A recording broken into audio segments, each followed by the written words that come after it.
Šiandien Lopšelyje darželyje Pasaka buvo švenčiamos įkurtuvės. Šventėje dalyvavo Kėdainių rajono savivaldybės bei rajono ikimokyklinių įstaigų vadovai, Švietimo ir mokslo ministerijos bei kontroliuojančių įstaigų atstovai, kiti garbūs svečiai.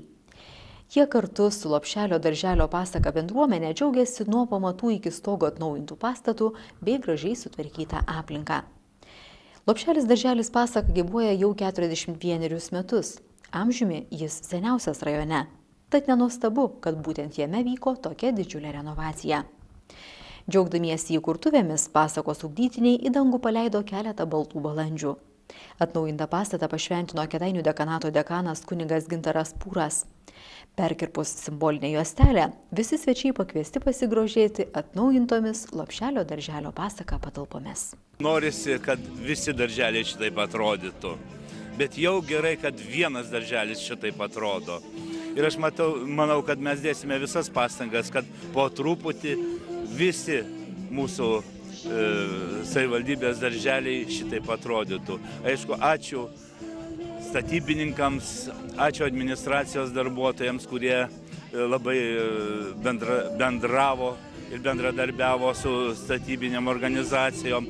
Ačiū didžiulis kolektyvui, kuris irgi buvo šitos renovacijos aktyvus dalyvis.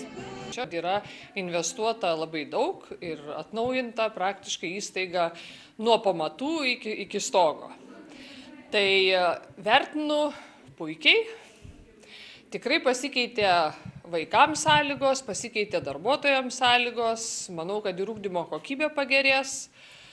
Ir šaunu, reikia sveikinti ir savivaldybę, ir įstaigą, nes prie projektinių lėšų prisidėjo ir savivaldybė nemažai.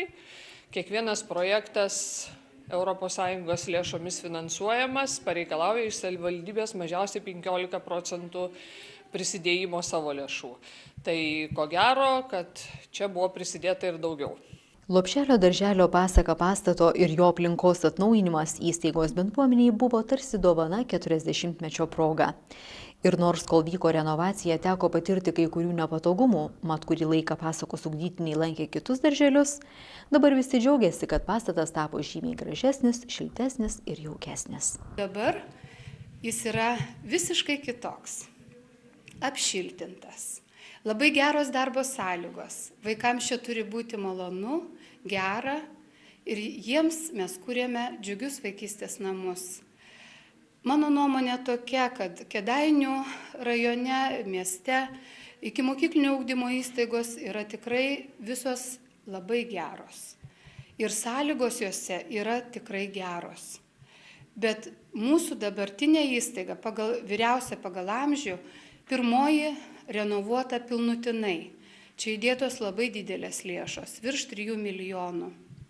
Labai džiaugiuosi Kėdainių rajono savivaldybės tarybos apsisprendimu, kad visas lėšas skirti būtent vienai įstaigai, o ne padalinti kelioms, kad matytųsi galutinis rezultatas, ką gali padaryti statybininkai, jeigu yra duodamos lėšos ir kaip galima sukurti labai geras sąlygas vaikų ugdymui. Šiuo metu Lopšelį darželį Pasaka lanko 170 vaikų, su jais dirba daugiau nei 100 darbuotojų. Atnaujinant pastatą stengtasi atsižvelgti į jų visų poreikius. Renovacijos dabar laukia ir kiti darželiai.